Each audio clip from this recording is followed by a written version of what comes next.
Mr. Speaker, thank you. Thank you, Mr. Speaker. I hope the PSC Commissioner, Senator Kinyua, is noticing also we need welfare like police. Mr. Speaker, yesterday we wanted to seek further clarification from the Council of the County Assembly. I remember the first witness was being stood down, and some of us wanted to seek further clarification. Would it be in order to proceed? We will proceed to seek clarification from the Council of the County Assembly. Okay, thank you. For half an hour. So at exactly 11:34, we should embark on the case of the county governor.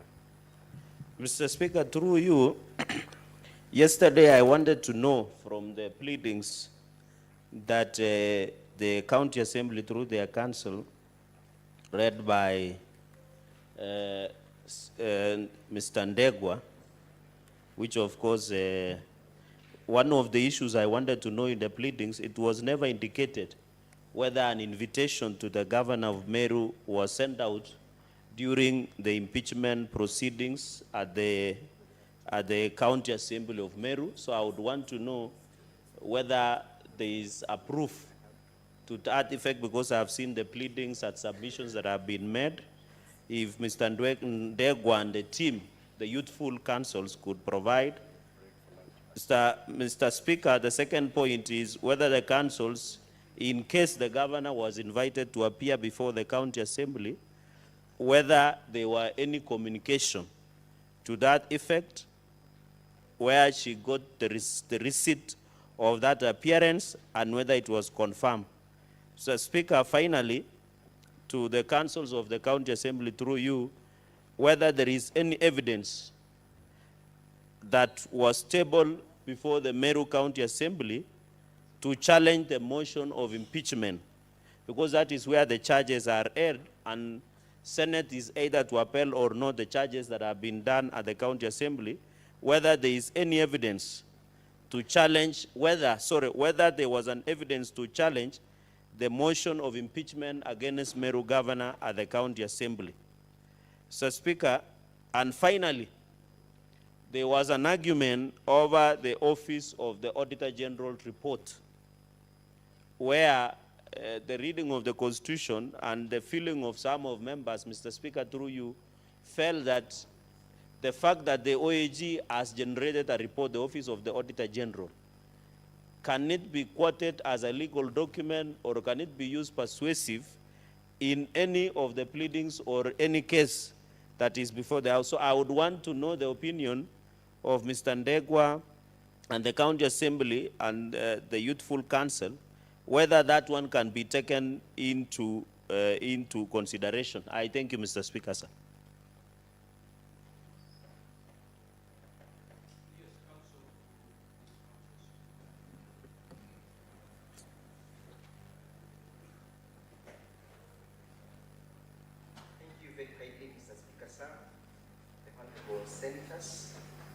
The appearance is as before for the County Assembly. We are greatly humbled for granting us a further opportunity to urge our case as before you. We do not take it for granted the Senate creates time for that particular engagement. We are greatly humbled.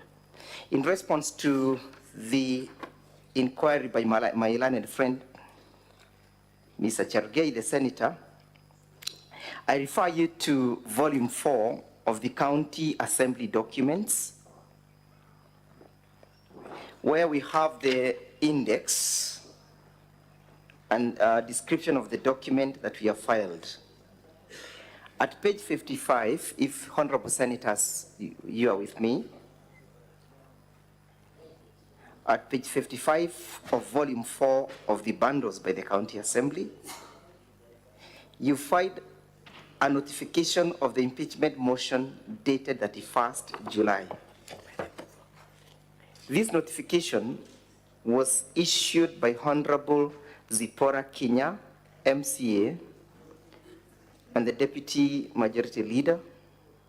It was addressed to Her Excellency the Governor, Honorable Kawira.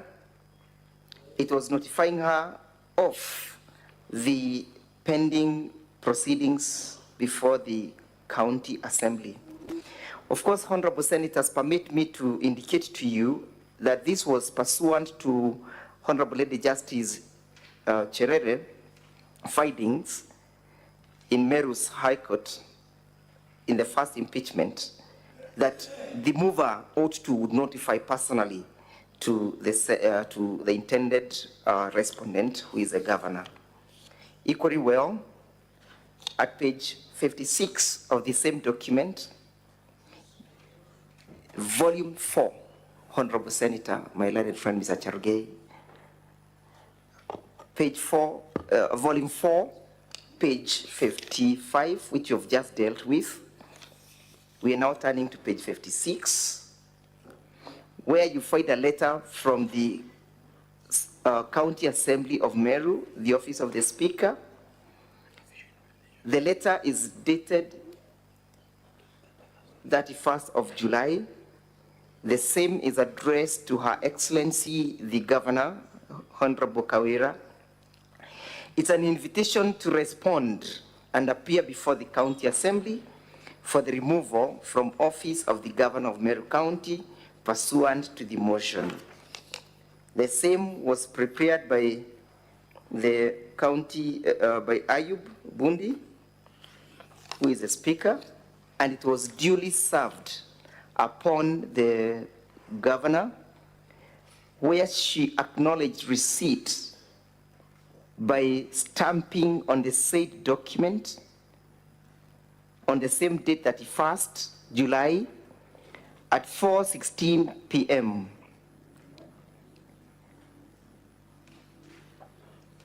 The same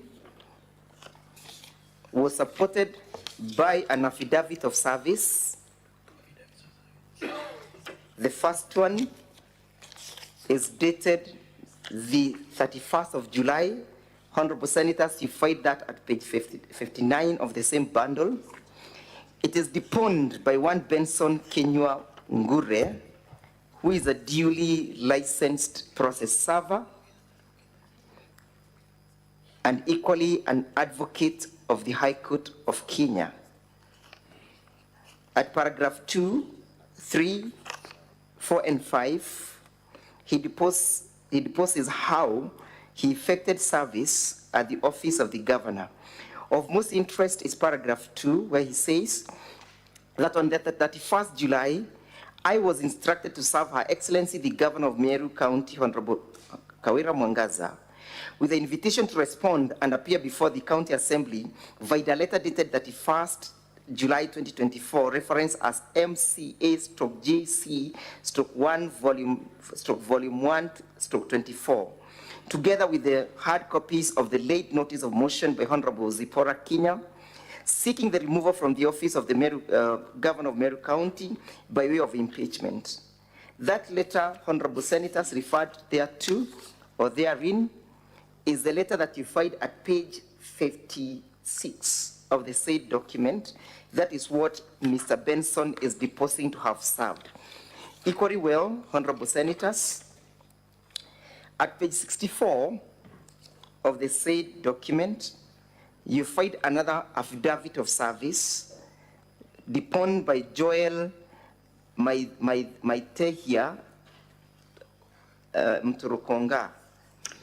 He deposes at paragraph 2 that on 31st July, I received a copy of the notice of motion for the removal from office of the Governor of Meru County by impeachment from Zipporah Kenya, and the deputy leader of the majority party, County Assembly of Meru, with instructions to effect service upon Her Excellency, the Governor of Meru County, Honorable Kawira Mwangaza, and the Speaker of the the Speaker of the County Assembly. He says that he proceeded on the same day at around 4:17 p.m. at the office of the Governor. I served the aforementioned document to Frida, the Secretary to the Governor, Meru County, by attending the copy there to her and recording her signature at my principal copy. This is clear evidence that there was effective service. The question is whether there was response and whether there was attendance from the governor. She will be telling us in our cross-examination whether she did attend. And that answers the first and the second issue, whether there was communication, whether there was evidence that there was tabled to challenge the notice. There was no correspondence and all pleadings that was filed before our clients challenging or responding to the invitation and challenging the notice of impeachment. We are not aware of one. The impeachment motion at the County Assembly went uncontroverted and unchallenged. As to the question of the Auditor General's report and whether it can form the basis of this impeachment, permit me to draw your attention to Article 10 of the Constitution, because that is a legal question. It lays down the national values and the principles of governance, which Article 10 provides that it binds all state organs, state officers, public officers, and all persons whenever any of them applies or interprets the Constitution. And in this case, we are applying the Constitution and then the written law. One of the principles is the principle of accountability and the principle of transparency, the principle of the rule of law, the principle of good governance.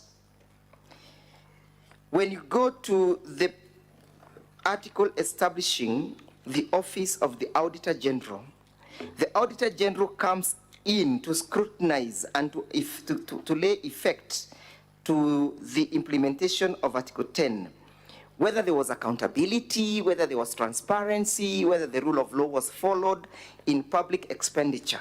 Again, that must be read together with Article 201 of the Constitution that provides and lays down the principles on how public resources must be expended. One of the overriding principles is that there must be prudent utilization of the resources. And number two, honorable senators, is that when reading the Constitution, we must read it as a whole. Any article breathing life to the subsequent one.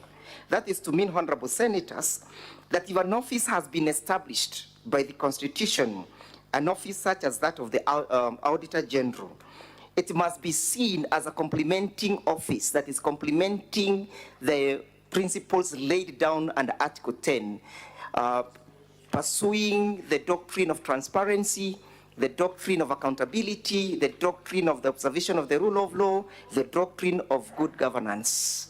That is to mean, honorable senators, when an issue has been raised in the... Senator Christo, allow the council to conclude, then you can make your intervention. Yes, what is your issue, Senator Christo? Thank you very much, Speaker, for allowing me to just make this quick comment. Speaker, you have given direction that we only have 30 minutes for this clarification session, and I believe that we are moving into an area where the council is being allowed to re-prosecute his case by giving quite lengthy responses, and the rest of us have other clarifications we'd like to make. If it pleases the House, Speaker, and yourself, could the council be guided to just make his responses brief so that we can get through more clarifications and not to re-prosecute his case? I thank you. Council for the County Assembly. Yes. If I was wondering what kind of question you're responding to, because the question by the Senator for Nandi has no relationship with the lengthy statement you're giving. Be precise, just go straight to what you've been asked to clarify. And I'm giving you 2 minutes to conclude that. I'm well guided, Mr. Speaker, sir. Yes, the answer is yes. The Auditor General reports can form the basis of impeachment because as under the time of the generation of that particular report, Article 229 requires the County Assembly to debate. After debating, that does not mean that it disposes of or waives the County Assembly's responsibility of oversight. It can form the basis of impeachment, because an action must ensue and all follow from the findings of the county of the reports. It's not just a report that has to be done and be placed somewhere and gathers dust. Senate Most Majority humbled. Leader. Thank you. Thank you, Mr. Speaker.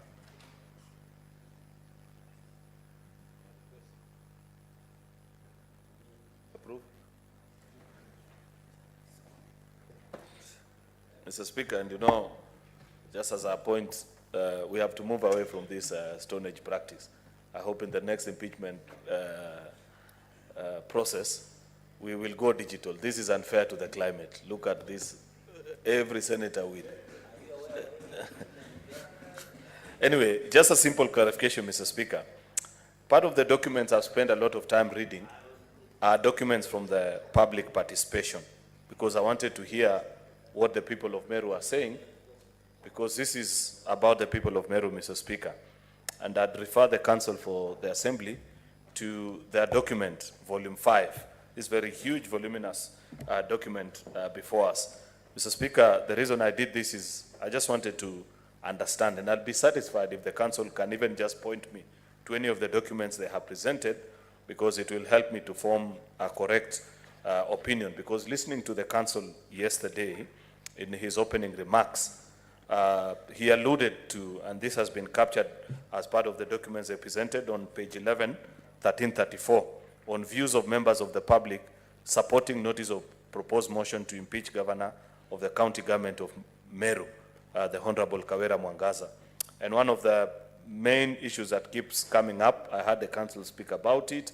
I had the Honorable Member, I think Zipporah, the one who moved the impeachment motion, refer to it also yesterday, that the governor is allegedly behind disunity problem, especially amongst the leaders of Meru, and the efforts, especially by Meru professionals during Cheke Council of Elders, and the clergy seem not to bear any fruits.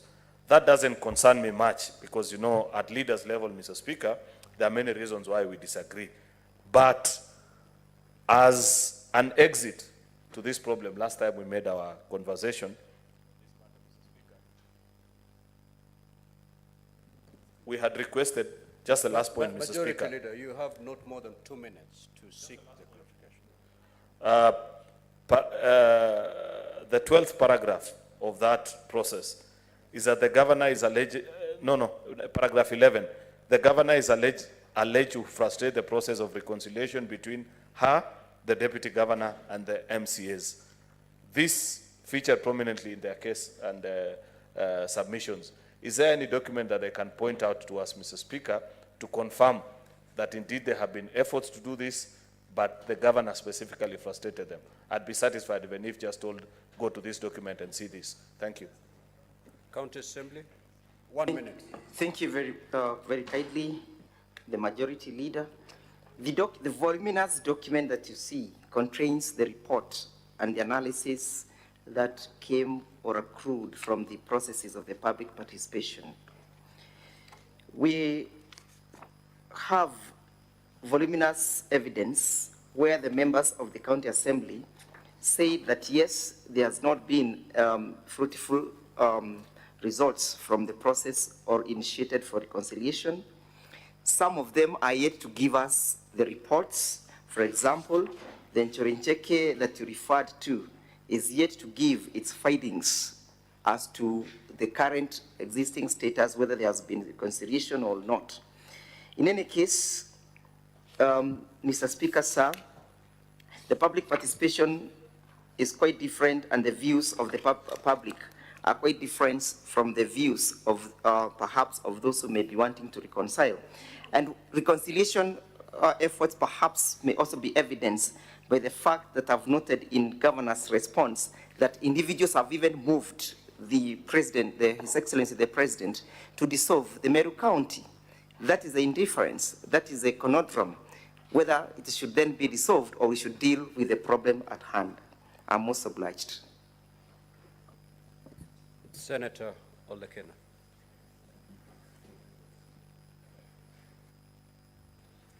Thank you, Mr. Speaker. Briefly, I just need to seek some clarification from the Council, from the Assembly. Yesterday, when you were leading one of your witnesses, you alleged to the fact that the governor had made a statement and said that that witness was given 86 million. Could you clarify the following things? One, whether there was only one pay bill or there were others. I refer to page 168 of volume 1B. There's an account number 075560442, which is also for the pay bill number 247247, which I believe is an Equity Bank. Whether you have that statement here. And then there was also a statement in the same page 168 that says that those donating from abroad should send to a number 0720103-913 if we have a statement on to that effect. And then finally, on this issue of the Auditor General report, do you have, as per the Constitution, Article 229, subsection 8, it says that, it reads as follows: within 3 months after receipt of an audit report, Parliament or the County Assembly shall debate and consider the report and take appropriate action.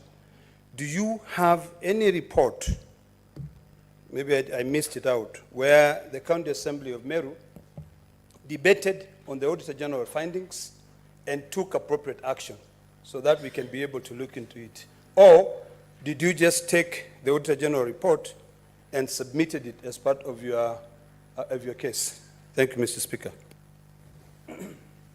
County Assembly, 1 minute. Thank you very kindly, Mr. Speaker, sir.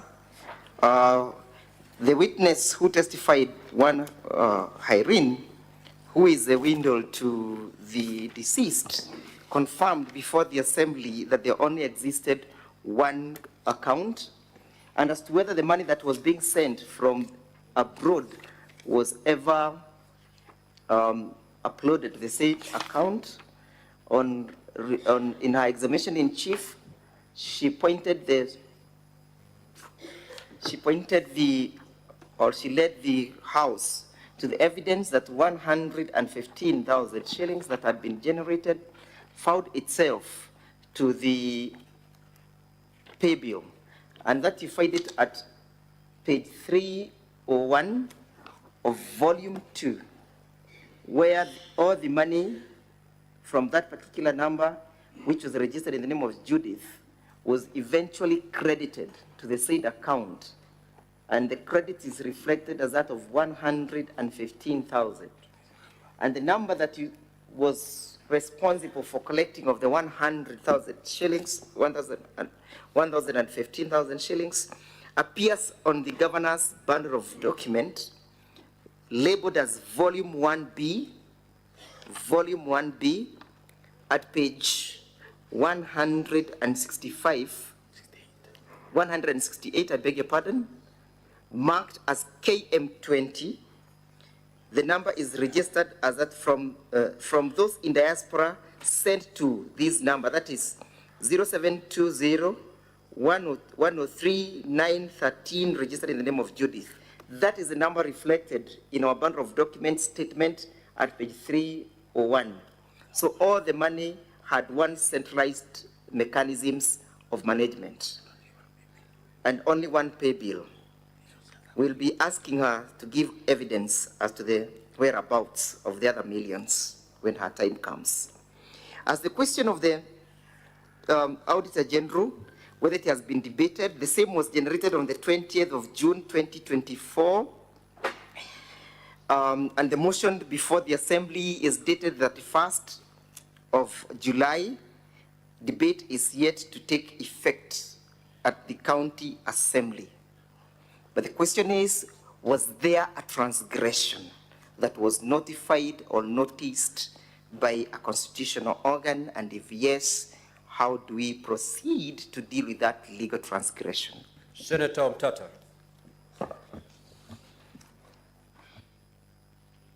Thank you, Mr. Speaker, sir. I rise on the question of public participation. I've gone through the bundle, and I don't see any evidence that feedback was provided to the people who gave their views on either why they were accepted or rejected. And this is a standard that has been set by the courts, that there must be feedback to those who present their views. It's not like a census or something. So can the Land Council point me to any part of the evidence they have where they complied with the standard on feedback, on public participation, so that what they have submitted can be admissible as having met the threshold that has been set by the courts, especially in Civil Appeal number E003 of 2023. That's the National Assembly, and another versus Okiwa Mtoto Koiti and 52 others. Thank you. Proceed, Council. Thank you, Mr. Speaker, sir. I must thank the Senator for Busia for the well work done in contributing to the jurisprudence of this country, and especially the question of public participation, which is still a moot area with a lot of jurisprudences emerging, a challenge that also faces perhaps most of the government organizations on how to initiate it and how to get a feedback. I must admit that this is a recent ruling, judgment of the Court of Appeal, which is barely a month old, and therefore, and actually it was delivered on the 31st of July this year, when the motion was already in the County Assembly. So I believe that most of the organizations, including this Senate, is yet to adjust itself to meet the legal threshold as laid out by the Court of Appeal. Previously, Senator Asig, you've answered the Council. Senator Asig. Thank you so much, Speaker. Yesterday, Speaker, the Council, through his witness-in-chief, played some videos. My questions are as follows. There was one video that depicted a scene whereby it looks like it was said to be the home of the witness-in-chief, and somebody was pouring petrol and then torched a fence on that property. My question is, who took that video? Is there any evidence showing the owner of the device that took that video? Because in the evidence, the witness-in-chief, Speaker, said that the first person to have known that there was a fire on the property was the watchman who came running and then told others. So who took that video at that exact moment when the fire was when it was being torched? Second, Speaker, there was also two other videos where one, the witness-in-chief was doing a interview and spoke about grievances from farmers or about dead cows. The second was a news report talking about a lack of service delivery in a hospital where a lady was made to give birth outside of a hospital. Speaker, I wanted to find out if there are any supporting affidavits, if there are any reports, certified reports of the same two scenarios, which would give credence to the allegation of lack of service delivery in our batch of documentation. Lastly, on page 168, there is a number of an account, and I wanted to know whose it belongs to. It 0755. I forget the rest of the numbers. 60442. Can you please clarify whose that belongs to? Thank you. County Assembly. thank you, Honorable Speaker. The video that was played was captured by the CCTV footage at 3:48 a.m. It's evidence from the video supported by the affidavit of the mover, and the matter is still subject of these proceedings. The video on the evidence on the dead cows and the lack of services at the county government of Meru, the same is supported by the evidence and the affidavit of the mover annexed here too, and evidence has been laid in chief in that respect. And we have a certificate of electronic evidence produced in respect to that particular footage. On the question of the number, that is 07555604442, that is the number of the witness or witness PW2, who happens to be the window to the deceased, the slain blogger Sniper. Yeah, and that is part and parcel of the number that forms the basis of the account. Thank you. Honorable Senators, we shall now move to hear the case for the governor. Counsel for the governor, you have the floor. You have 4 hours to present your case. Those 4 hours do not include the time that the honorable senators will take to seek for clarifications. Thank you, Mr. Speaker, sir, and thank you, distinguished senators. I stand here to seek your direction, Mr. Speaker, on time management so that we begin on a clear understanding. I make this request, Mr. Speaker, because of what transpired here yesterday.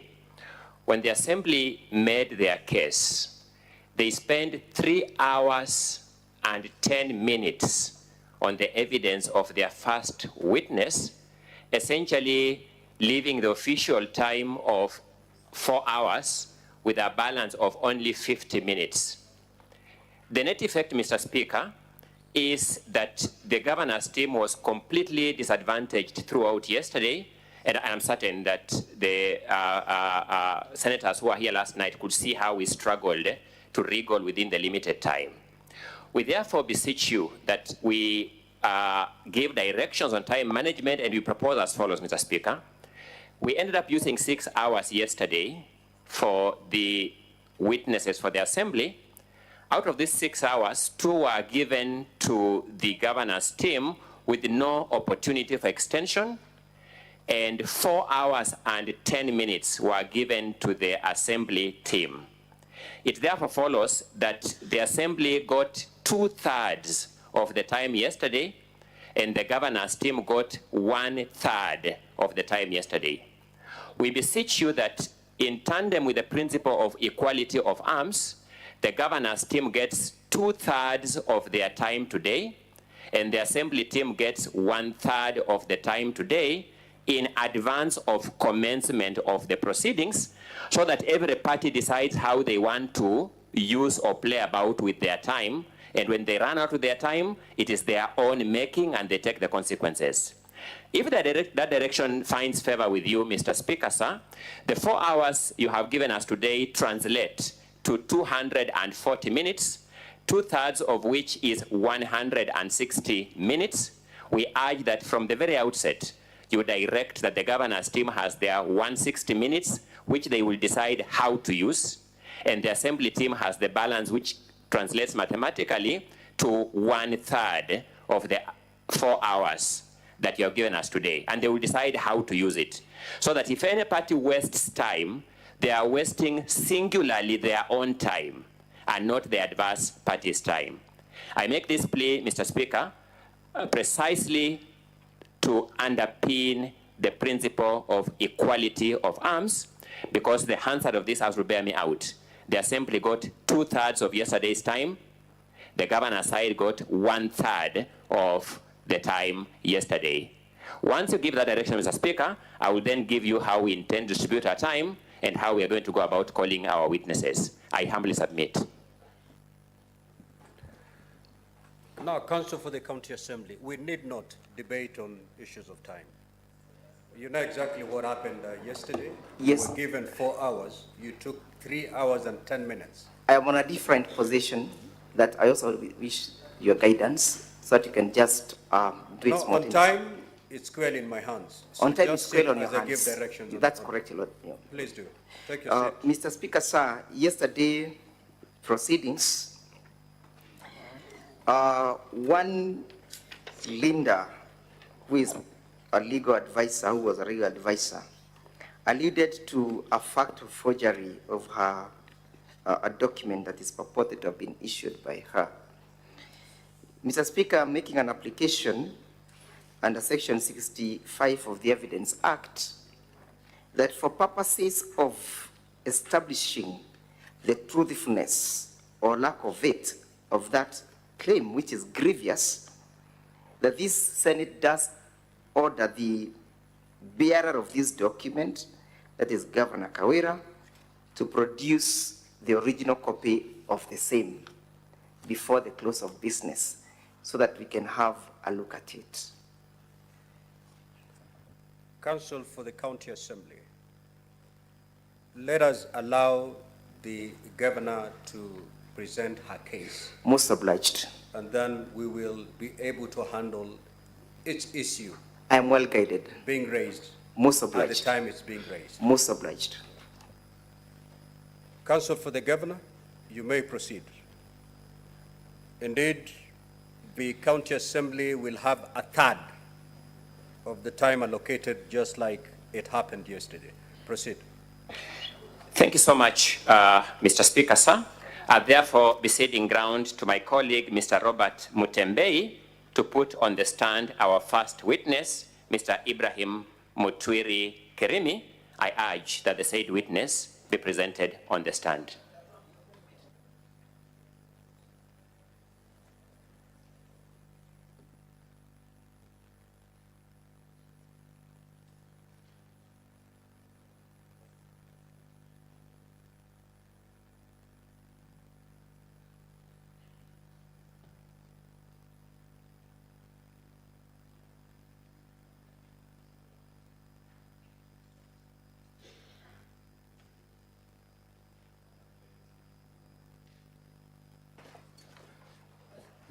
Mr. Speaker, as we wait for the witness to be brought in, for the record, my name is Robert Mutembei.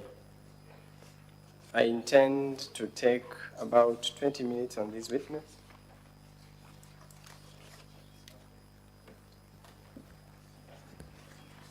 Where is the witness? Sergeant at Arms, can you usher in the witness, please?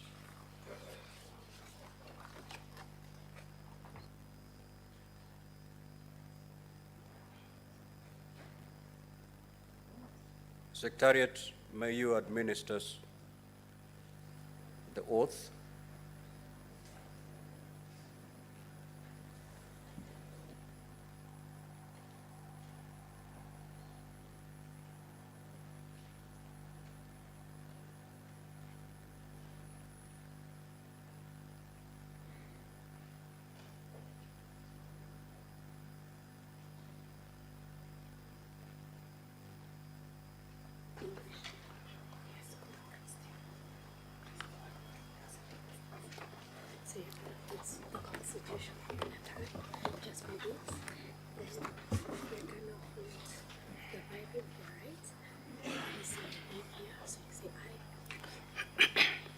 I, Ibrahim Mutwiri Kerimi, do solemnly swear that the evidence that I shall give before the Senate in respect of the matters before the Senate shall be the truth, the whole truth, and nothing but the truth. So help me God.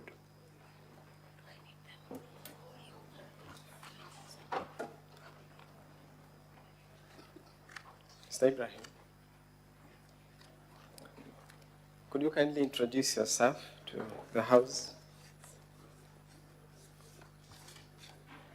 My name is Ibrahim Mutwiri Kerimi, the CC member, Finance, Economic Planning, and ICT, Meru County Government. Mr. Ibrahim, kindly confirm that you wrote an affidavit that appears in support of the response of the governor,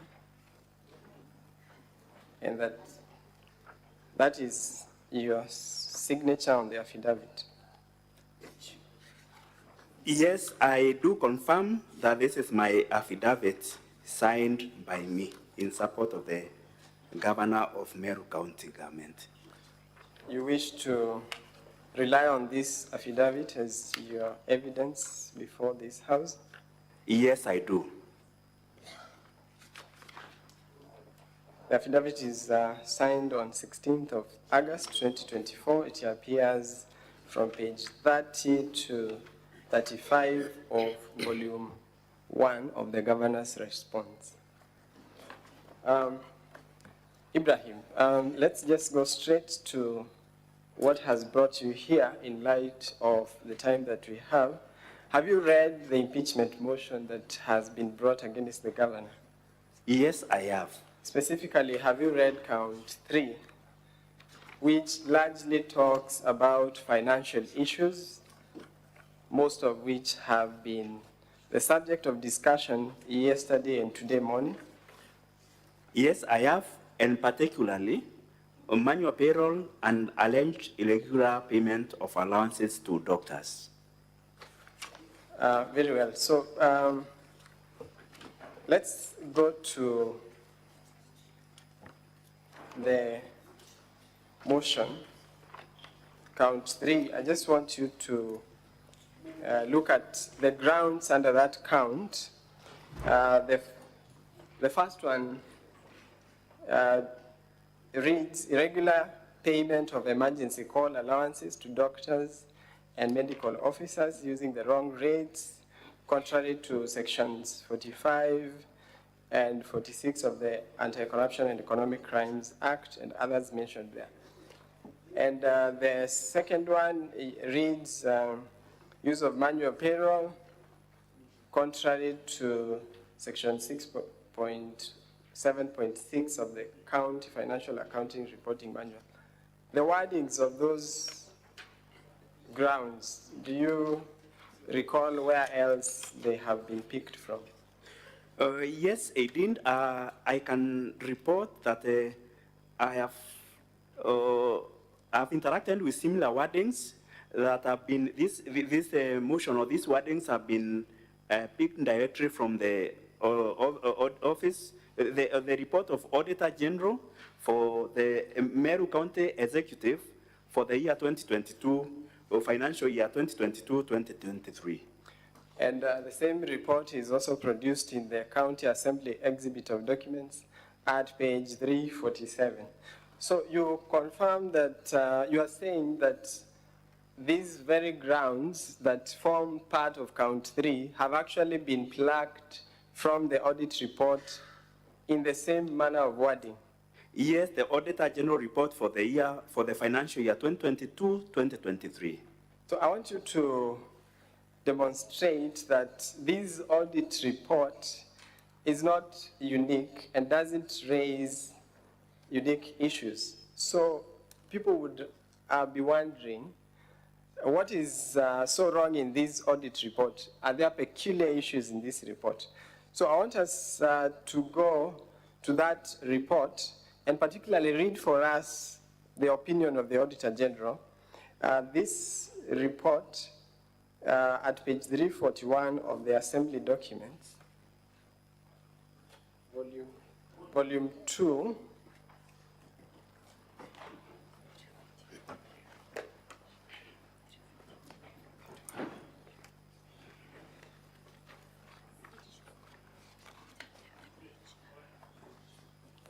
page 341.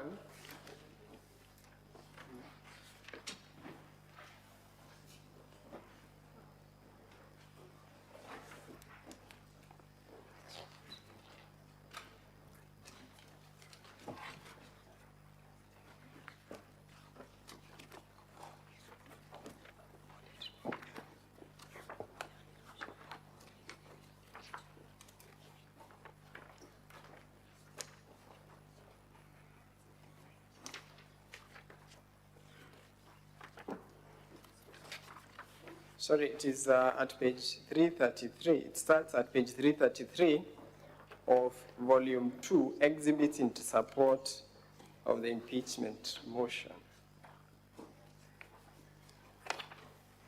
So that is one of the major documents that has been submitted in support of the impeachment motion. But Ibrahim, I want you to go to page 341 and particularly read paragraph 2 that appears at the top of that page.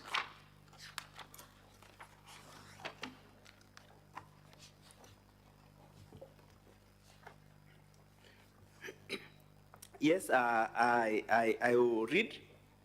This is an opinion of the Auditor General that in my opinion, except for the effect of the matters described in the basis for qualified opinion section of my report, the financial statements present fairly in all material respects the financial position of Meru County Executive as at 30th June 2023 and of its financial performance and its cash flows for the year then ended in accordance with international public sector accounting standards, that is cash basis, and comply with the Public Finance Management Act 2012 and the County Government Act 2012.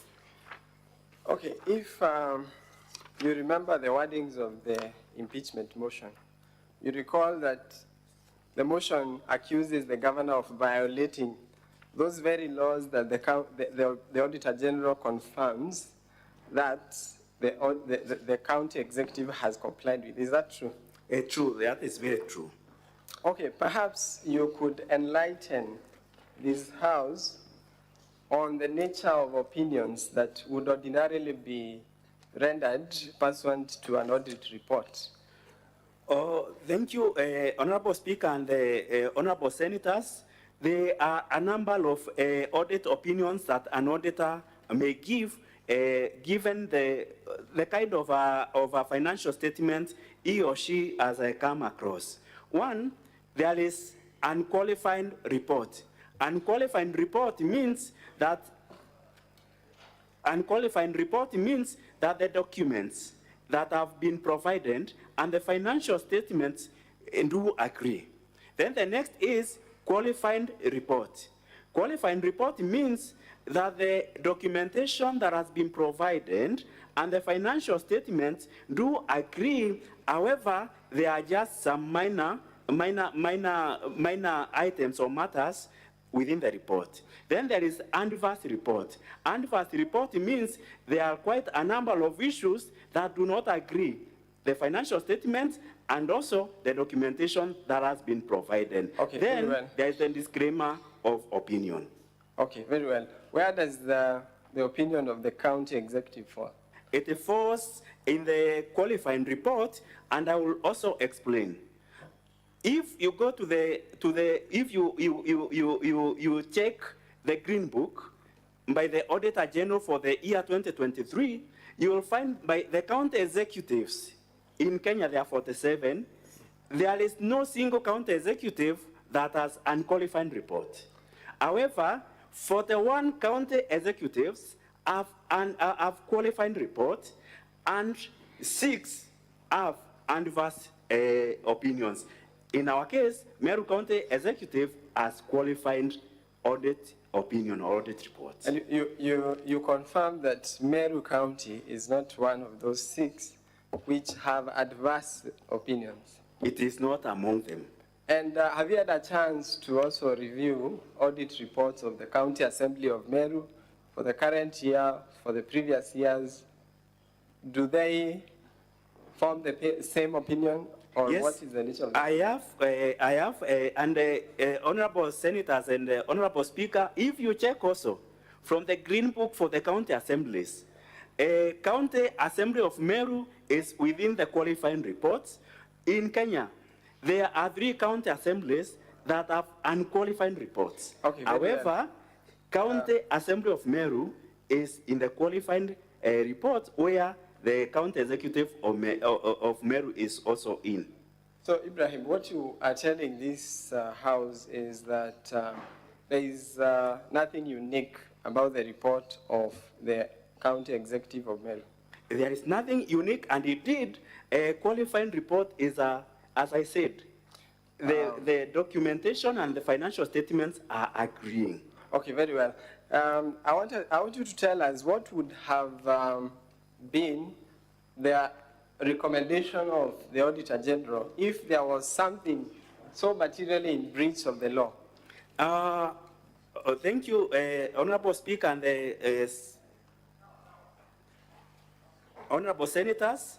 An Auditor General, if there are particular substantive issues within, maybe within financial statements, he or she may recommend for a forensic audit. He may recommend either for a special audit, and if a county assembly committee or a Senate committee has considered those reports, may recommend for such change where there is a loss of money.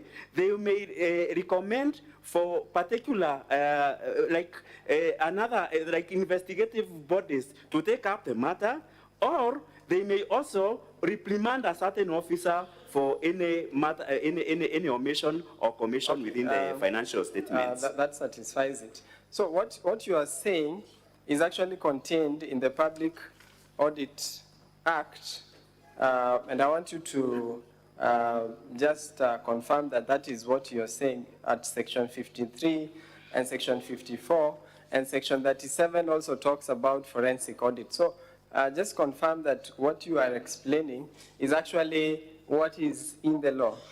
That is very true, Council. I want you to just confirm by looking at the Act, the Public Audit Act. Is that section 54? What does it say? We can start with section 53. 53, okay. Thank you, Honorable Speaker and the Honorable Senators. Implementation of reports by an accounting officer, that is 53.1.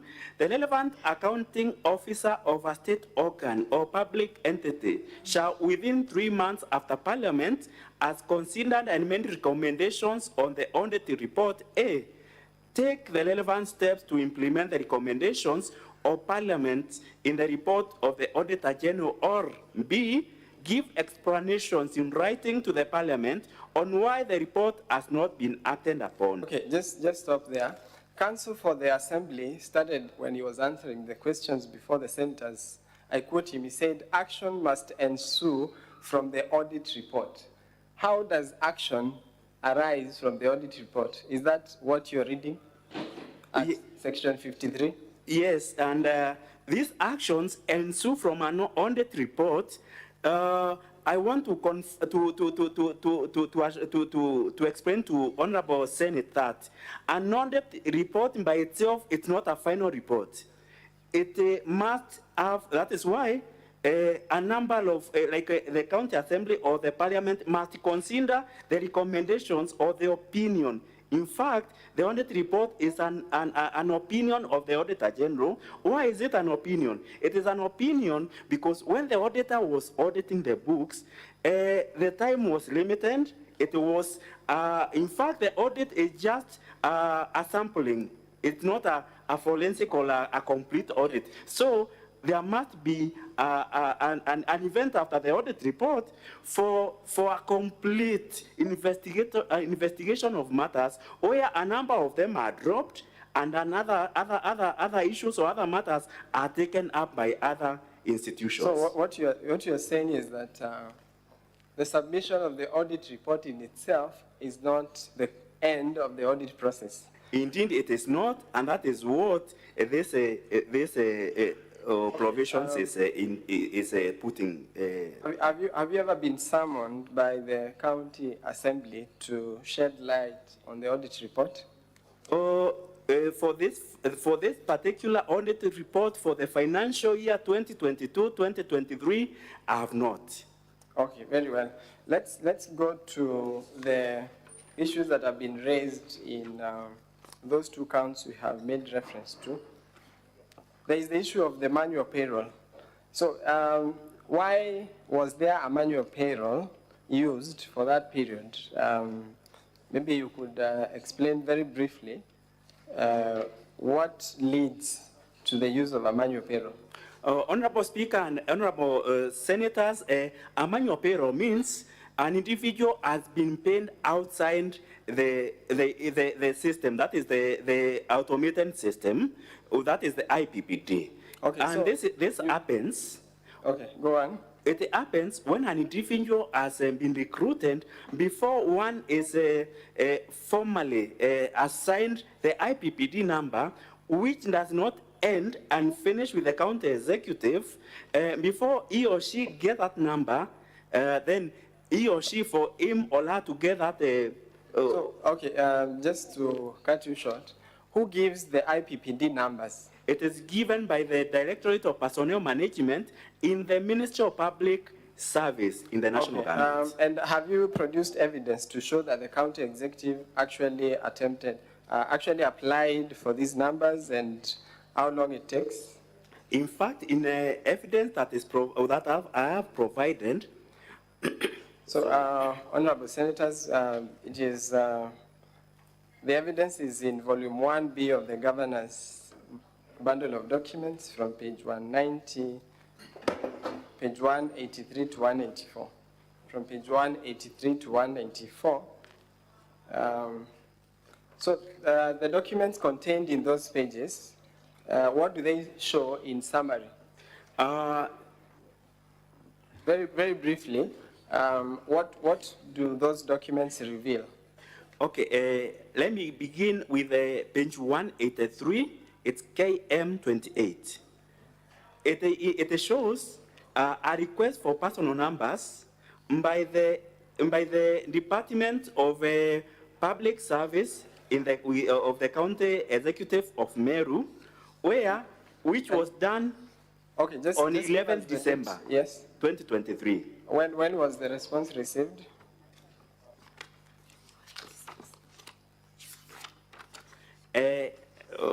Council and honorable members of the Senate, 186, page 186, KM29, it indicates that this response was done or came back on 19th March 2024. So what does that time, how many months are those?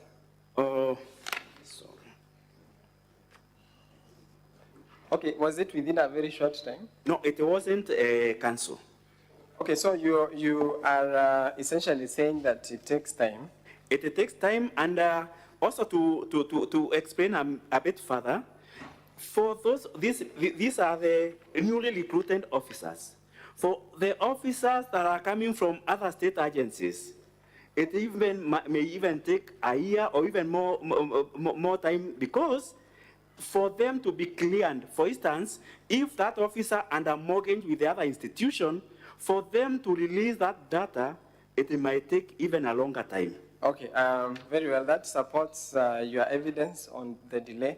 So tell us, have you addressed this issue elsewhere?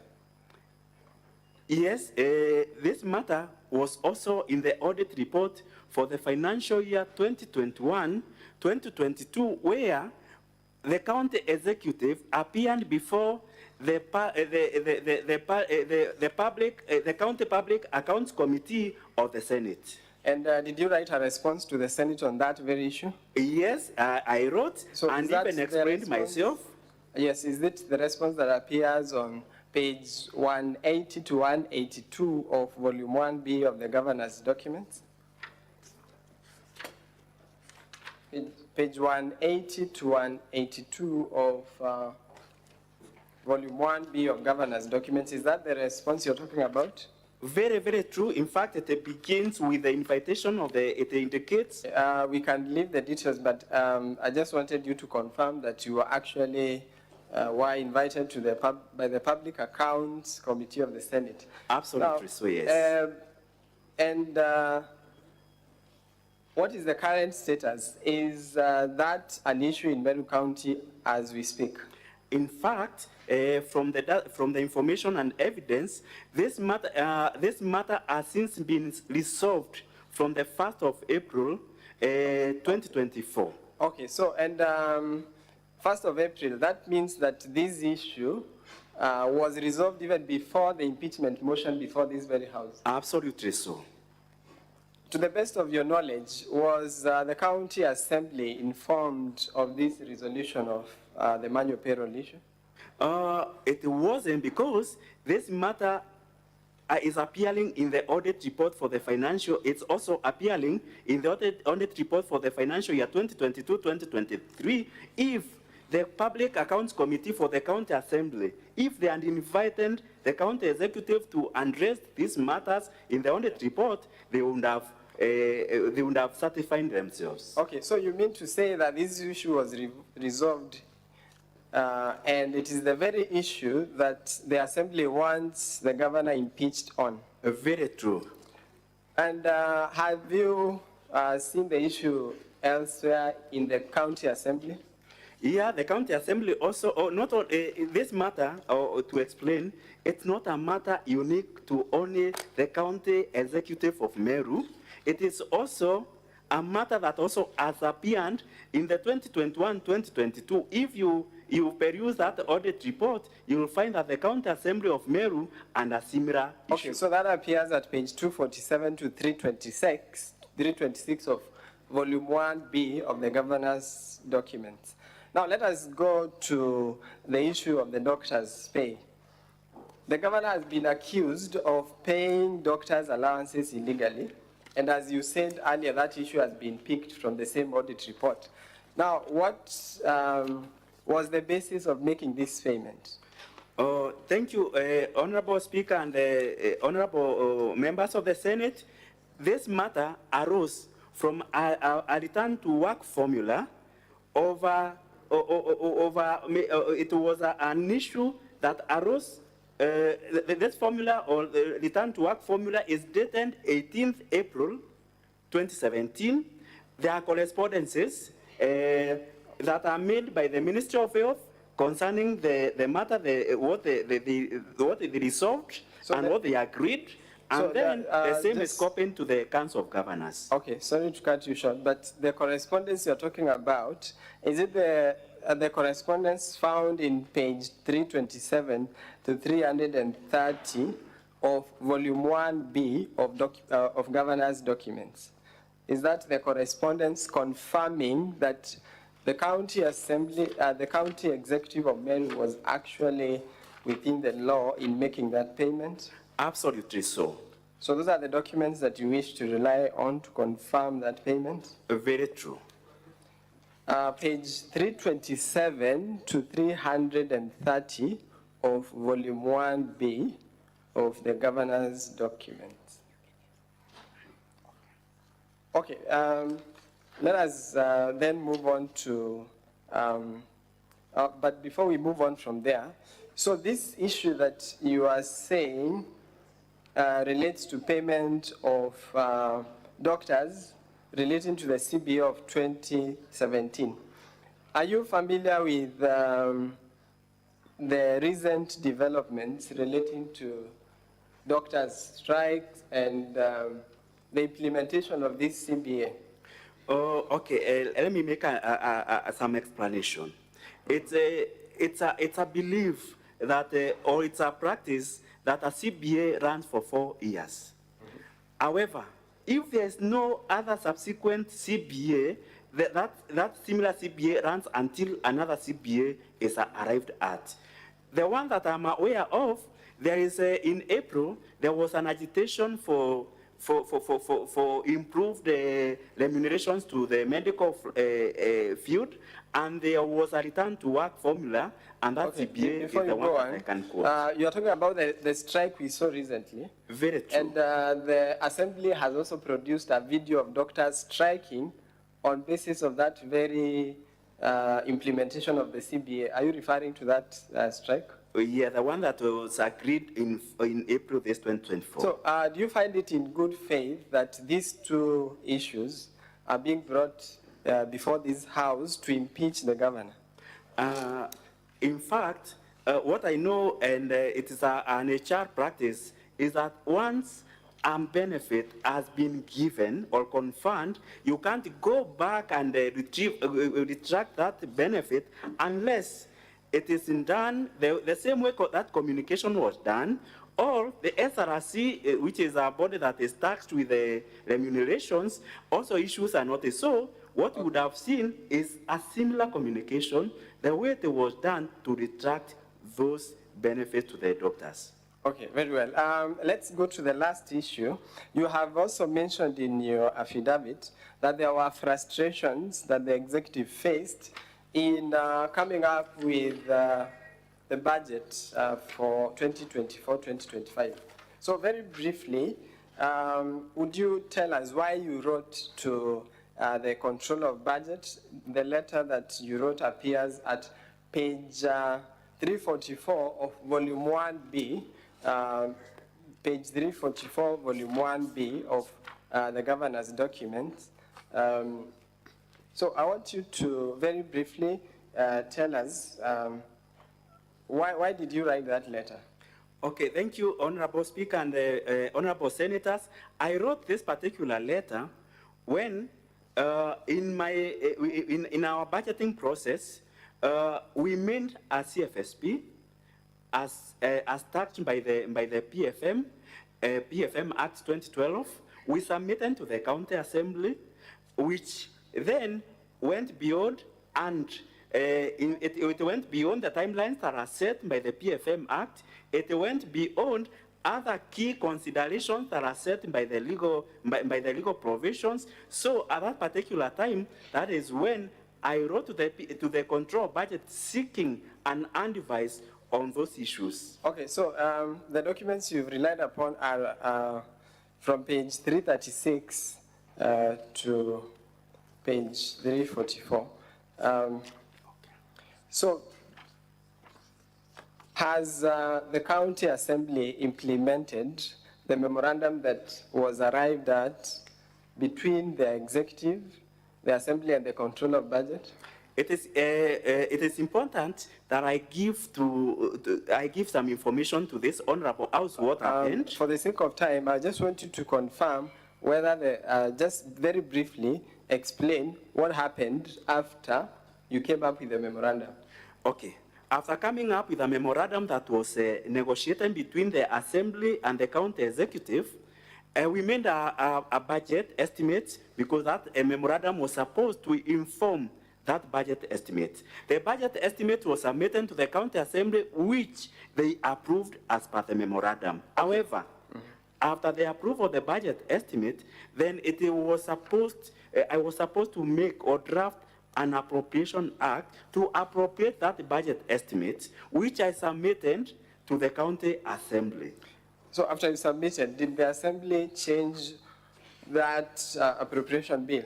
In fact, what the County Assembly did went against the memorandum and went against the budget estimate that they had already adopted or approved. So are the changes they made contained in volume 1B, page 409 to 413 of the governor's response? Volume 1B, page 409 to 413.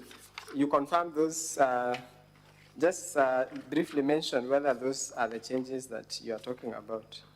In fact, these are the changes, and this you will see, it's an under paper, because I also wrote again to the control budget when I realized there's a business appearing in the under paper of the County Assembly proposing to make amendments against the proposed memorandum and against the budget estimate that the County Assembly had already Okay, very well. So just before we invite, before we let you off for the examination in chief, there were several comments made yesterday about service delivery of the governor. So can you just tell us briefly how is the governor's performance in terms of financial performance relating to development in the county? Thank you, Honorable Speaker and Honorable members of the Senate. The performance of a governor can only be informed by the budgetary, how the governor has managed the budget through the report that has been produced by the control budget through the absorption rates. Currently, the Meru County government, this financial year, we have achieved 79% of performance in terms of budget absorption. Then, financial management.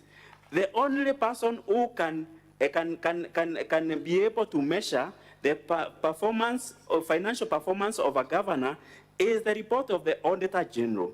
The Auditor General's report that we have 2022-2023 confirms that the governor has transparently and prudently used or utilized the finances of the funds of Meru County. Then number 3, on revenue performance, still it's another indicator of performance.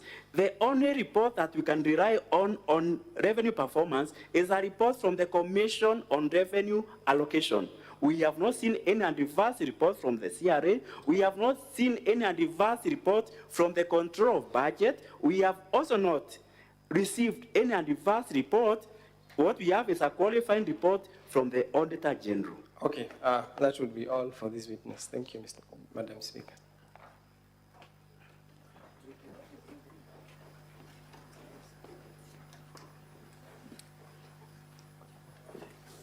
Is that all for the witness?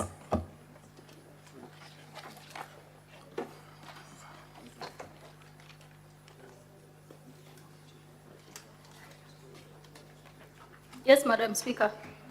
So we are proceeding on to cross-examination. Yes, Madam Speaker. My name is Boniface Mavera. I'll not take more than 10 minutes with this witness.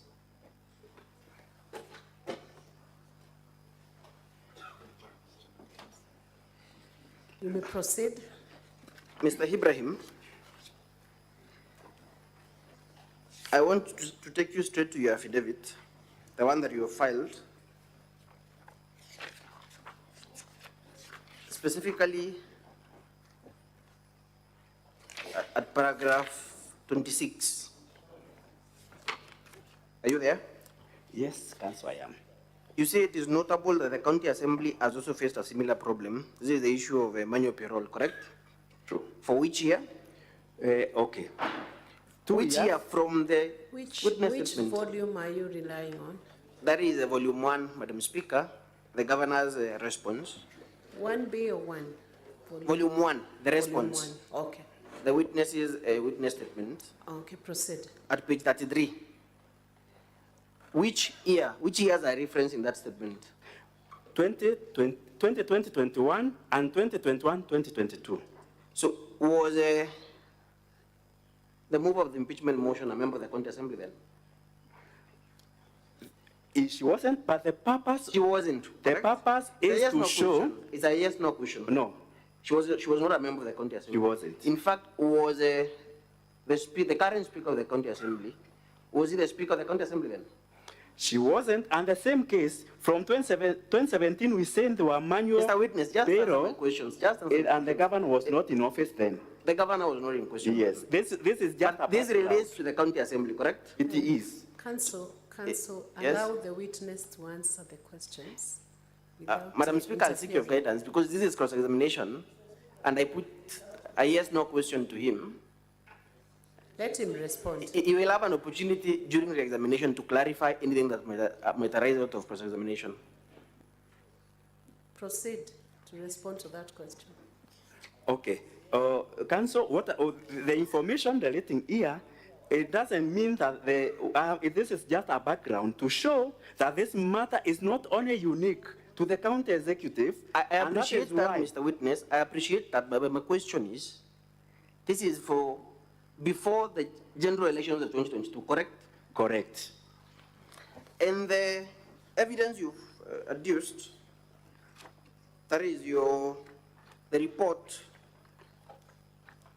You will turn with me to page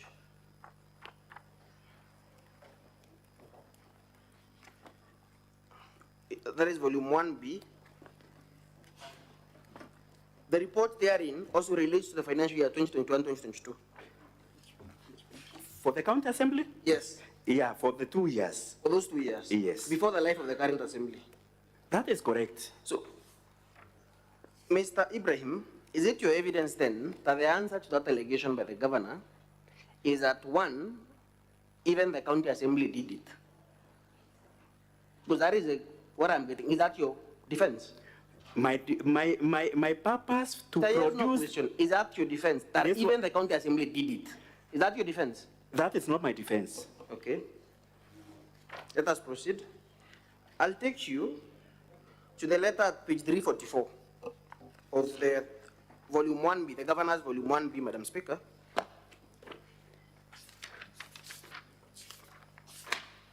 In fact, it is page 391, Madam Speaker. That is KM 49. What page? Page 391. Page 391, KM 49. You say there was a budget stalemate, correct? True. And you say that the county assembly, because you're writing to the clerk, you say they increased the ward fund from 33 million to 45 million, correct? Correct. Is that the position in the appropriations bill? Okay. This It's a one, yes, no question. I need to explain this one. It is a yes, no question. What is the amount? The context of Just this, wait for my question. Wait for my question. yes. What is the amount in the appropriations bill that was passed by the county? Currently, it is 36, and the agreed was 33. And then the context of this letter Wait for my question. is another paper. Wait for my and question. it shows what was supposed to be done there. Sir, can you respond to the figures you're being asked? Currently, it's 36 Straight. million. 36 million. Yes.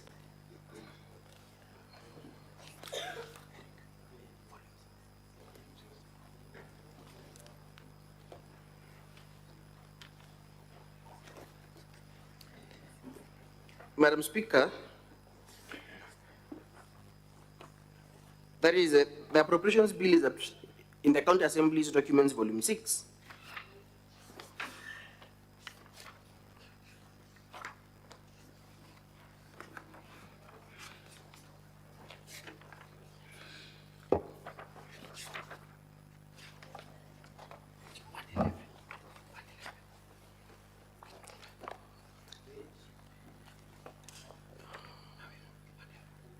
Just a moment, Madam Speaker.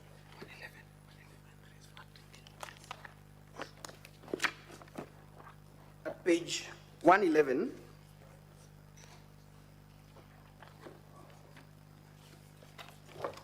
and I want you, Mr. Ibrahim, to confirm at page 111, the word-based development projects. What is the total amount for each of them?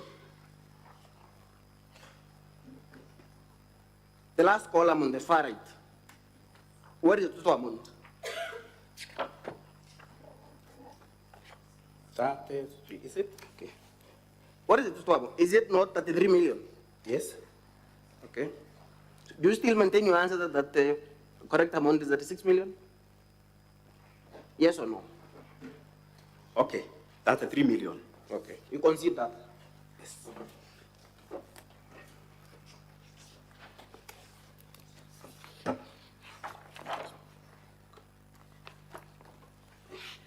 One of the other contentions is that the County Assembly passed the appropriations bill and ignored the memorandum that was agreed at with the Office of the Controller of Budget, correct? True. One of the other issues you raise is that the CFSP was not passed within the necessary timelines. It's true.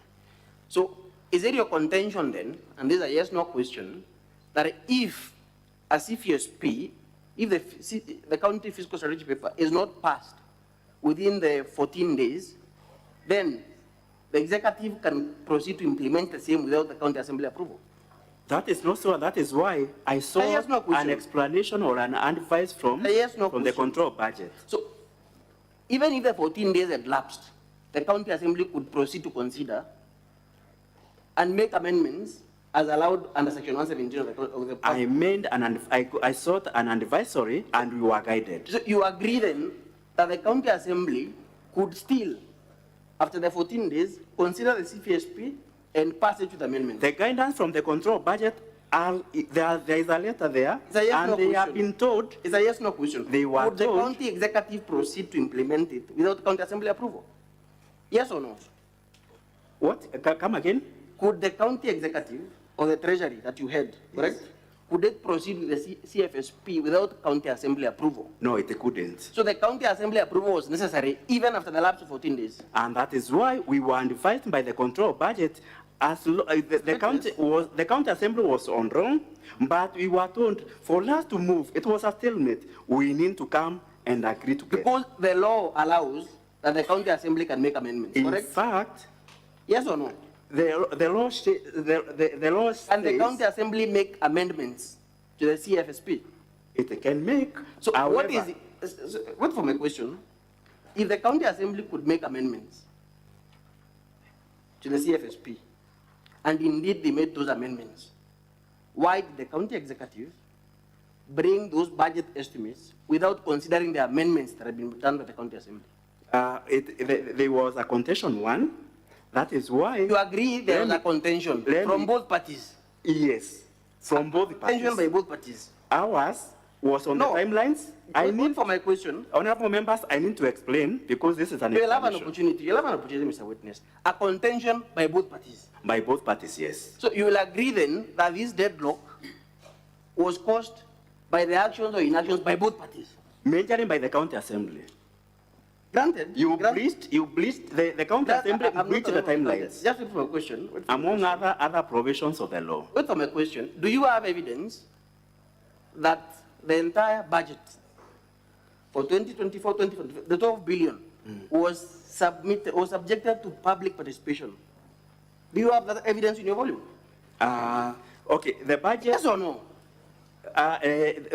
Public participation, that is subjective. The witness. Do you have the evidence? Witness, you are Okay. you are required to respond to the question he has asked about public participation. I believe that's one question that can be a yes or no. Yes, there's an evidence towards that. Point me to the evidence. Point me to that evidence in your bundle. I think I need to be assisted. Your volume 1B, you have your volume 1B there. Point me to the evidence that you conducted public participation for the entire 12 billion. The county executive? Yes.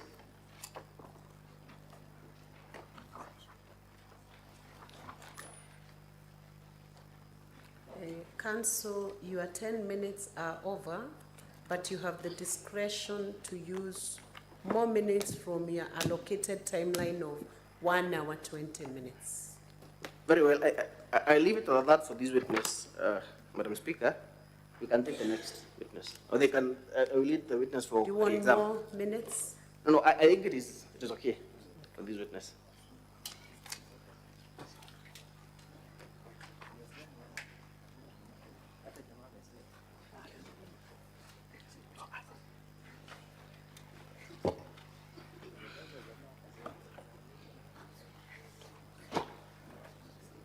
Madam Speaker, I will take 2 minutes just for re-exam. Ibrahim, you have been tasked to explain the deadlock that was there between the county assembly and the county executive. Did you write a letter to the controller of budget complaining of the actions of the county assembly? Yes, I did. And have you produced that letter in your bundle of documents? Yes, in fact, in several letters, not just one. So the letters that you said fall from page 336 to 344 of volume 1B of the governor's documents? Yes, Council. So was there a legal basis for you to complain to the controller of budget? Yes, several. Like the timelines and other key considerations. Now, have you detailed those complaints in your letter? Yes, they are detailed. And you would invite the members of this House to have a look at that letter to appreciate the basis on which you are complaining?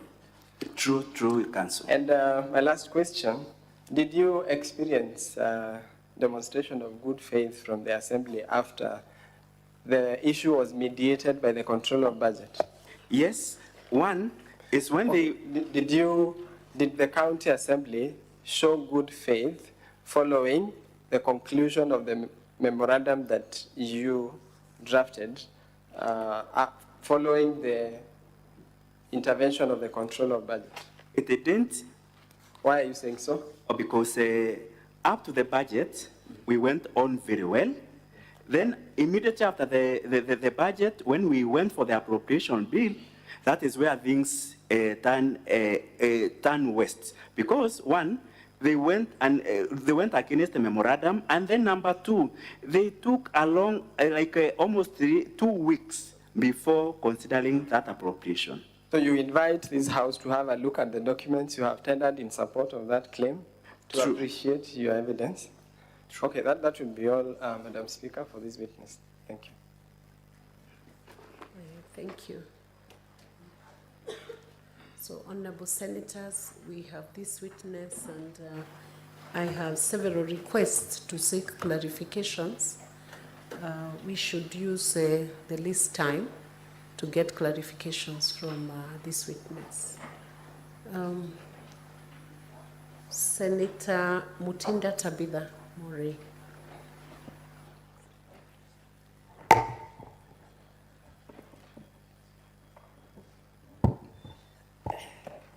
Thank you, Madam Speaker. And I wanted to really clarify, and as a speaker, I'm the Vice Chair of Finance Committee. You raised a point and said that CRA did not raise any audit issues or concerns in terms of if the audit was qualified or had any advanced reports. I mean, to your knowledge, does CRA do audit reports? Second question, have you ever been summoned by the PAC committee? And lastly, are you a member of ISPAC by any chance?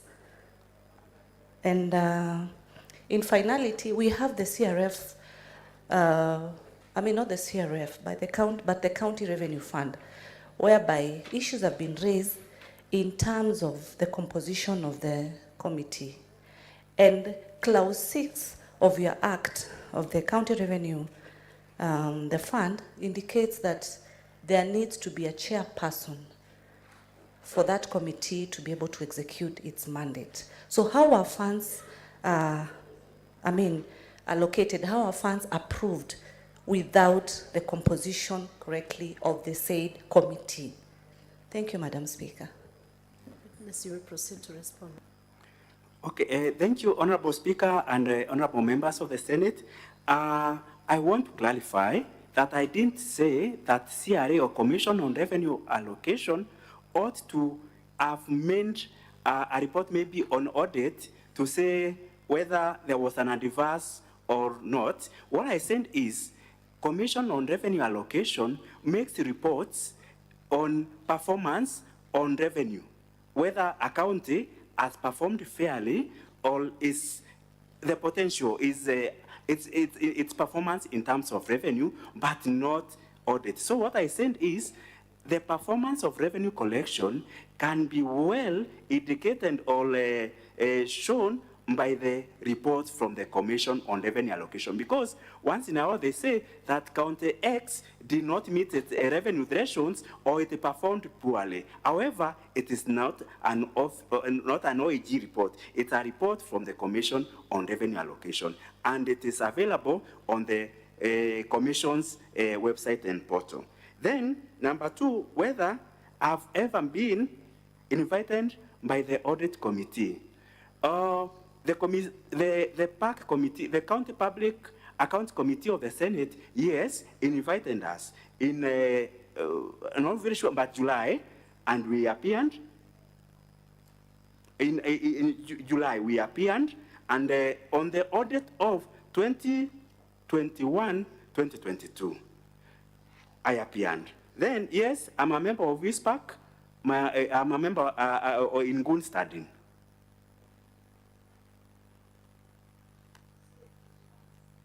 Okay. The transfer to the Meru County Revenue Authority. That transfer, the money that is transferred to that board, it is from the main revenue of the county. After that money has been budgeted and has been approved, and that still money is also audited by the Auditor General on its prudence and how how it has been accounted for. So it is transferred from the Meru County revenue to revenue allocation to that to maintain its operations. because the authority is supposed to be self-sustaining. However, at the moment it isn't, so we transfer some money to the board. Yes? Senator Wambua Enokio, what's your intervention?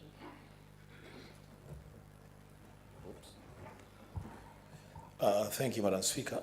I have two very quick interventions. One, just for clarity.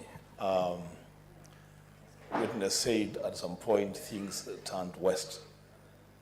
I would want to understand when the things turned west, where are they heading? You know, what you say there is the only thing that we can use to make a decision. So I would want clarification when things turned west. Where are they going? Secondly, Madam Speaker, more substantively, there has been reference to the auditor report of 2022-2023.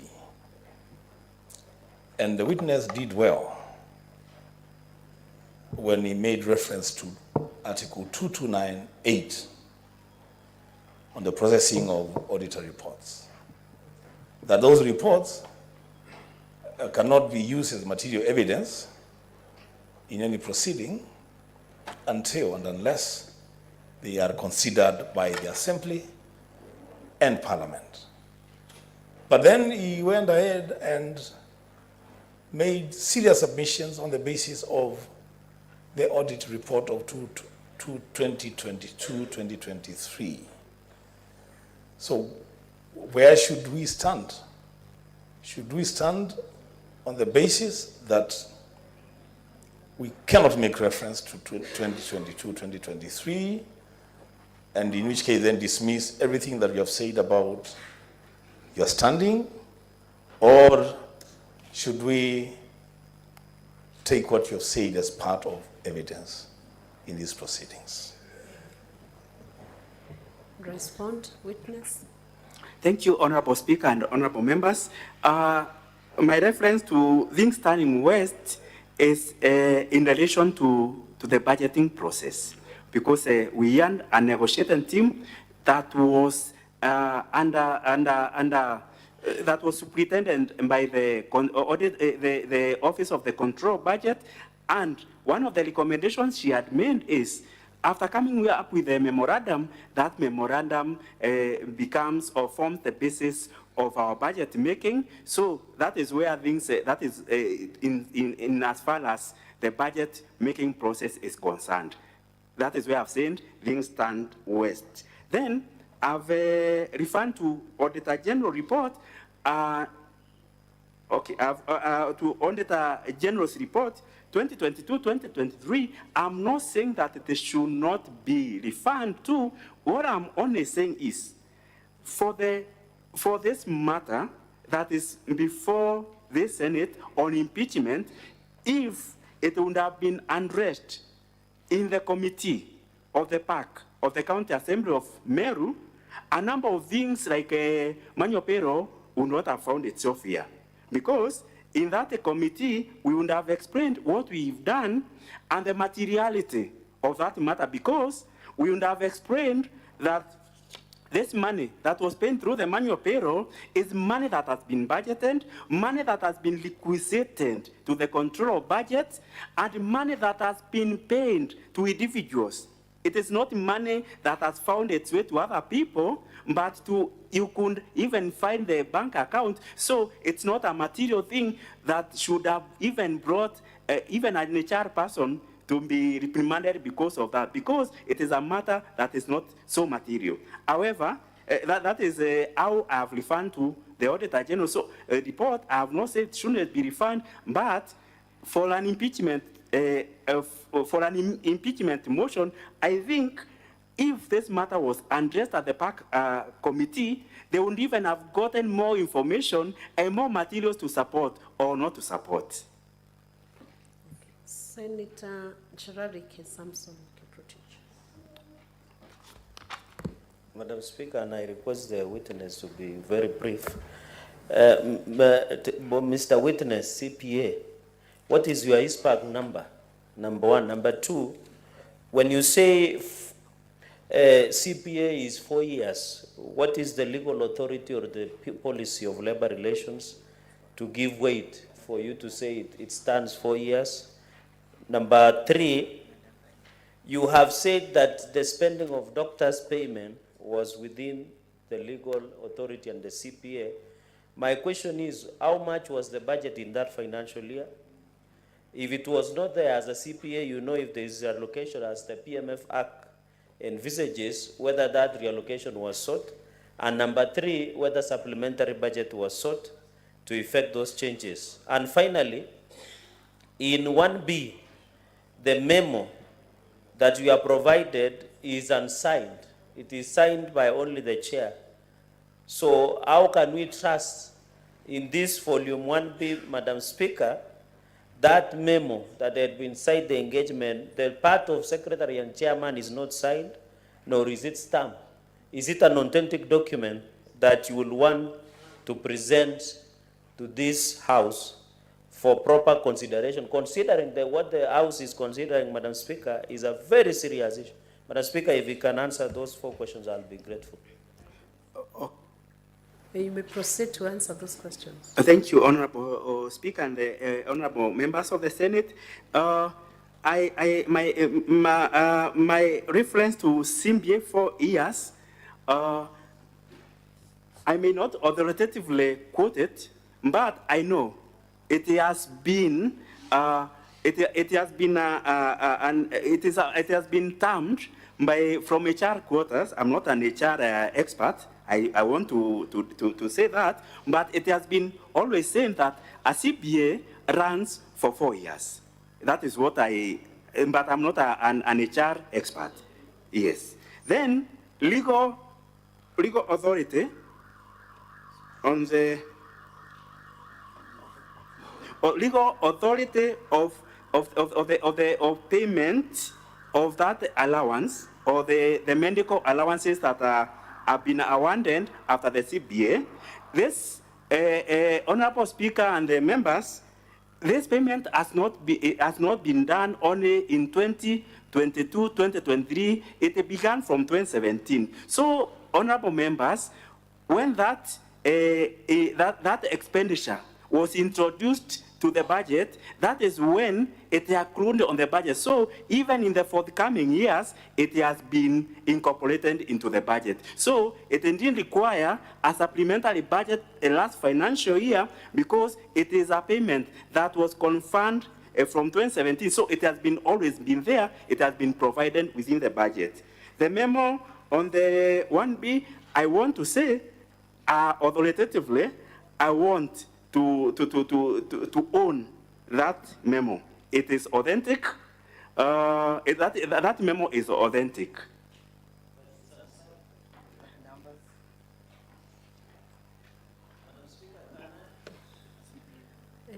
Senator Danson Mungatana. So, Mr. Speaker, to the witness, just hold on, Senator Danson. Yes. 1 minute.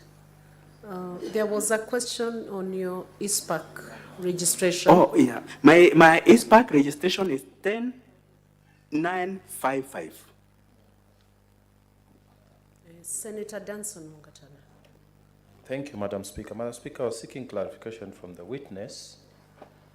I was listening to you when the question was put to you on the financial performance of Meru County. And I heard you say the Auditor General has given a report saying that it is an unqualified opinion. Therefore, it is good. I want you to clarify to me, is the Auditor General the only way, as a professional, that you would measure the financial performance of Meru County? I wanted to know, isn't budget execution, things like,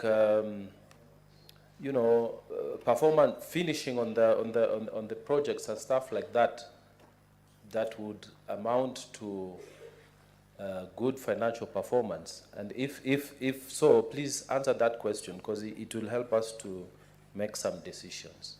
I submit, Madam Chair. Proceed, witness, to answer that question. Thank you, Honorable Speaker and members. Yes, budget execution. Okay, Auditor General report is not the only way, but it's the surest way. Where this one, it takes away every doubt, and that is why most of issues relating to financial management, there are recommendations. There be a special audit. There be an audit carried out to find out. However, even the budget execution is one way to measure financial performance, and that is why in my response I said that the controller of budget report on a budget in our budget appropriation or budget execution, it is indicating that we are doing, the county government of Meru is performing well in terms of budget execution at 79%. I think that is good. Then another indicator of good financial performance is paying, like we are talking about payment of allowances to doctors. If account is performing poorly financially, we would not be able to pay those allowances, but what we would be seeing is a protest on the roads, doctors protesting for a CBA that was agreed in 2017.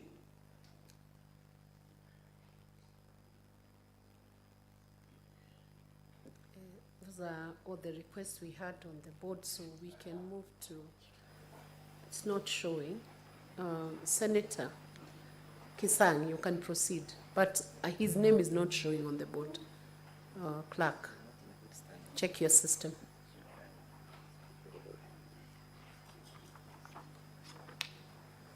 Thank you, Madam Speaker. I don't know why my name is not showing there and it's on this side. Madam Speaker, I wanted to put to the witness, I don't know whether it's him or who, because I want to put something on the audited report for 2022-23, Madam Speaker. Madam Speaker, as a member of CPIC, I also know as Gerard is a member of CPAC. Normally what happens is when the Auditor General signs the report, the oversight committees of both the county assemblies and Senate and National Assembly, they go through the reports to verify, and if there are any additional issues that are required, then we recommend to ACC or other government bodies to investigate. So I'm wondering, I wanted to find out from the witness, were you called by the CPAC and CPIC committees of the County Assembly of Meru before they met this particular audit query and impeachment issue?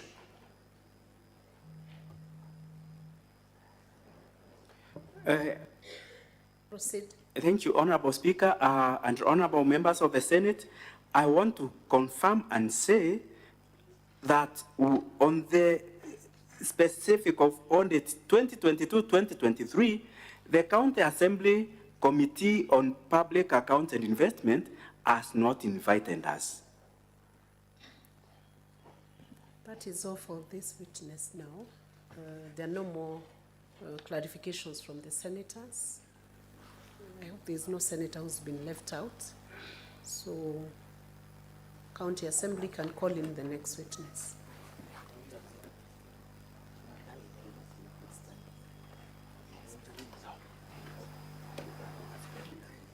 Sorry, it's the county executive team that is calling in the next witness.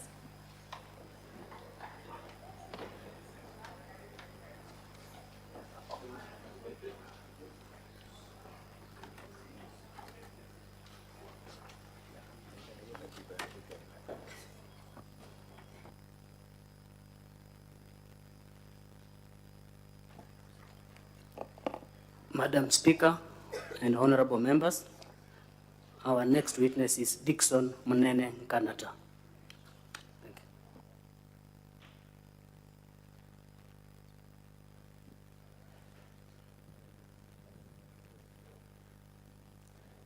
Dixon Mon, where are you?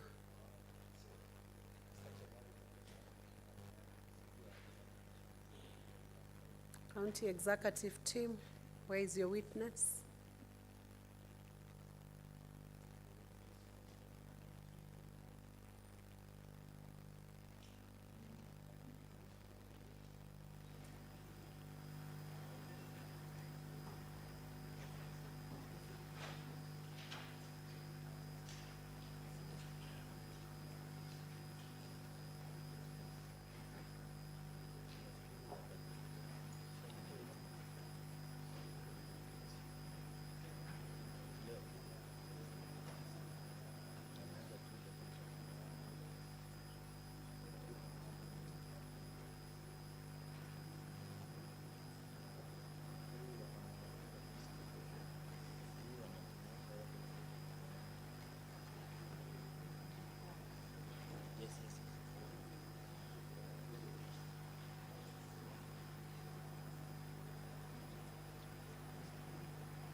I, Dixon Mon do solemnly swear that the evidence that I shall give before this Senate in respect of the matters before the Senate shall be the truth, the whole truth, and nothing but the truth. So help me God. Madam Speaker, for the record, my name is Edgar Busiega. I've been variously referred to as Busienga. I wish to correct the record to reflect Busiega. Thank you. You may proceed, Councillor Buseka. Kindly introduce yourself. Madam Speaker, Honorable Senate, my name is Dixon Mon. I am the CC in charge of Legal Affairs, Public Service Management and Administration in the County Government of Meru. I am also an advocate by profession. Thank you, Mr. Munene. I'll refer to you as such. Starting from where you have stopped, indicate to this Honorable House, you've practiced law for how many years? Madam Speaker, Honorable Senators, this is my 11th year of practice as an advocate. I was admitted in 2014. My personal number is P10507 of 2014. Thank you. Senator Chiradike, what is your intervention?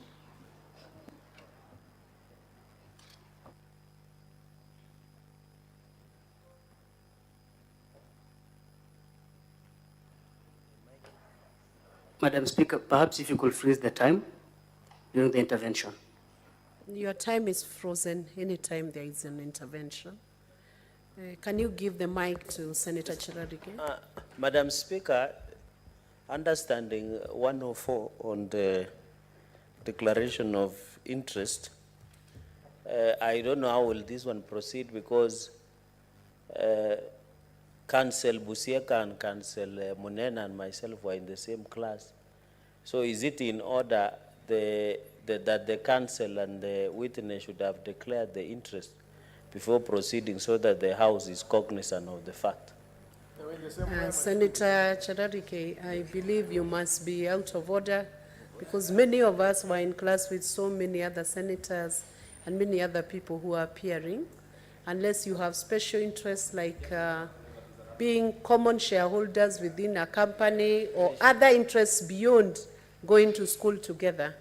That's the only time you can then, unless you have very serious interests that go into legal, proprietary, or other definable interests in law, that would then bring the team together in such a manner that they've been resolving issues in a way that would influence their judgment in these proceedings. Otherwise, if it's just going to class together, many people have been in school together. So I will overrule that objection. Or do you have any other interests you want to disclose beyond going to school together?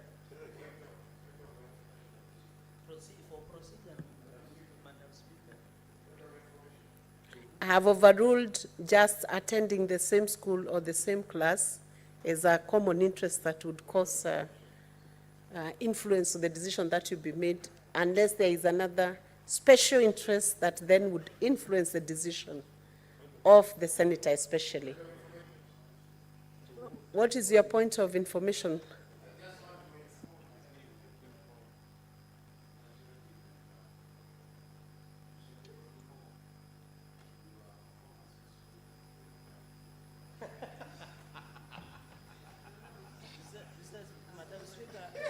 Senator Meru, is there another point of information which is relevant and will not take away our minutes? We have very short time. In fact, Madam Speaker, because I know we are very constrained of time, Senator Chiradike was selective, and that's why he never referred and read the Standing Order 104. It is very specific that a senator who wishes to speak on any matter in which a senator has pecuniary or proprietary interest shall first declare the interest. So I don't think going to school together is pecuniary or is proprietary, and I don't even think the witness before us is a senator. The Standing Order 104 is for a senator who wishes to speak on a matter. So the standing order that he quoted is irrelevant, I'm sure he just wanted us to know that he went to school with the brilliant fellas, but that is now water under the bridge. Thank you. Though presumably it comes late after I had given a direction, but that suffices to close out that issue. Let's proceed on with the witness counsel. Mr. Munene, you saw an affidavit on 16th of August this year, correct? That is true. Would you wish to rely on the same as your evidence before this House? I would wish to rely on the same, Madam Speaker, Honorable Senators. Okay. Now, the first issue is on, as the subject of impeachment, is on what we call illegal revocation of one CPA, Virginia Kawira. Did Virginia have the requisite qualifications at the point of appointment? Thank you, Honorable Speaker. On the issue, the governor has been accused of illegally revoking the appointment of CPA Virginia Kawira Miriti as the Secretary/CEO of the County Public Service Board. I'm aware that the governor revoked the appointment of CPA Virginia Kawira by virtue of the fact that she is still a public officer, and this is an issue that offended section 58, subsection 3B of the County Government Act. It was an expectation that after the nomination and approval of CPA Virginia Kawira by the County Assembly, before she took appointment, she should have resigned so that she doesn't own two offices, and so that she qualifies by virtue of that section 58 3B of the County Government Act. I'm also aware that this decision of the governor was informed by the legal advice that she received, both from myself, with the background of law, being the CC in charge of legal affairs, and the only CC who is an advocate by profession in that cabinet, and also from her legal advisor. Based on what you've just informed this House, you are aware that the legal advisor was before this House yesterday? Yes, Madam Speaker, I am aware that the legal advisor was before this House yesterday. I'm aware that the legal advisor disowned the internal memo that is which is appearing on page 11 and 12 of the volume 1B of the governor's documents. I'm also aware that the legal advisor, that is the former legal advisor, has since been, employment has since been terminated by the governor. And I'm aware of the circumstances under which the termination of our employment was done. I'm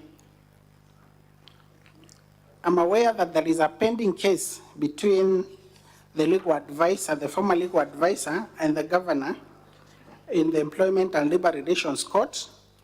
And I'm aware that the former legal advisor is represented by the firm of Ngwele and Company Advocates, which is the same firm that is representing the county public, the CEO of the County Public Service Board, that is Virginia Kawira.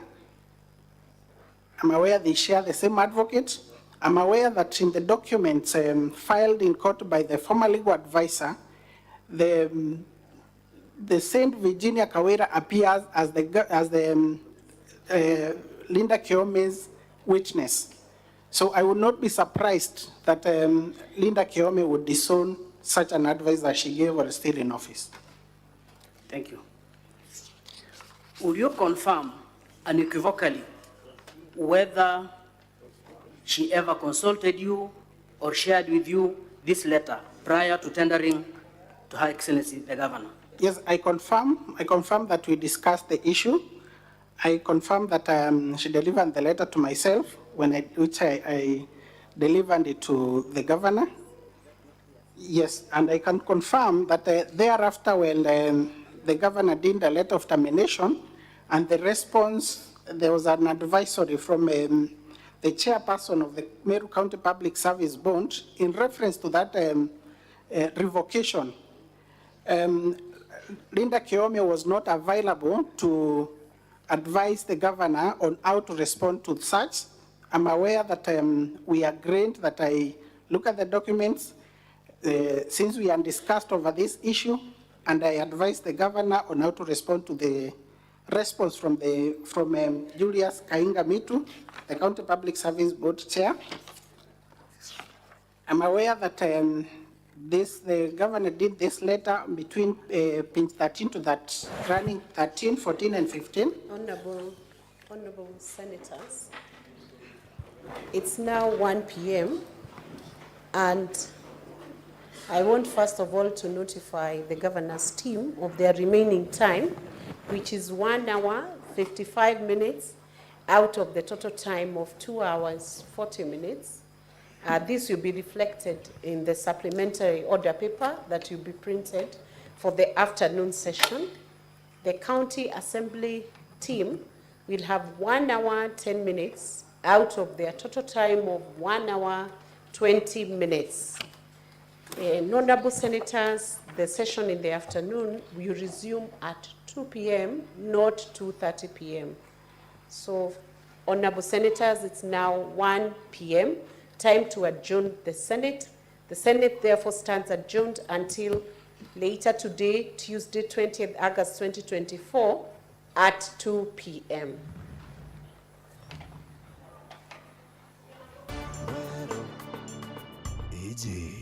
Ni Meru TV.